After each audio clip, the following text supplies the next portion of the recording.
കണ്ണുള്ളപ്പം കണ്ണിന്റെ വില അറിയത്തില്ലെന്ന് പറയുന്നില്ലേ, അതേപോലെ ഈ മുരിങ്ങയിലയുടെ കാര്യവും. നാട്ടിൽ നിൽക്കുമ്പോൾ ഈ മുരിങ്ങയില ഏത് രൂപത്തിലാക്കി തന്നാലും നമുക്ക് കഴിക്കാൻ ഭയങ്കര മടിയായിരിക്കും. പക്ഷെ ഒരു അന്യനാട്ടിൽ വന്ന് കിടക്കുമ്പോഴേ ഈ മുരിങ്ങയിലയുടെ വില നമ്മൾ മനസ്സിലാക്കുന്നത്.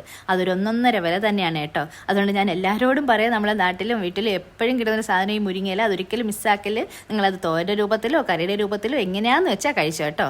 ഞാൻ ഇന്ന് ഇവിടെ ഒരു മുരിങ്ങയില കറിയാണ് വെക്കുന്നത്.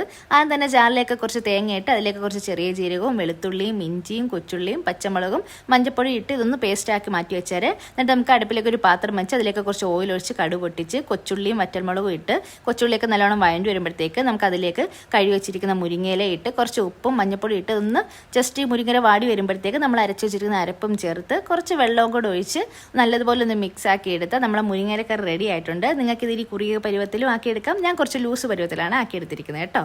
അപ്പം എല്ലാവരും ഒന്ന് ഇത് ട്രൈ ചെയ്ത് നോക്കണം. ഇത് പിന്നെ ഒരുപാട് നേരിട്ട് തിളപ്പിക്കല്ലേ. അപ്പം എല്ലാവരും ട്രൈ ചെയ്ത് നോക്കിയിട്ട് നിങ്ങളുടെ അഭിപ്രായങ്ങൾ പറയണേ.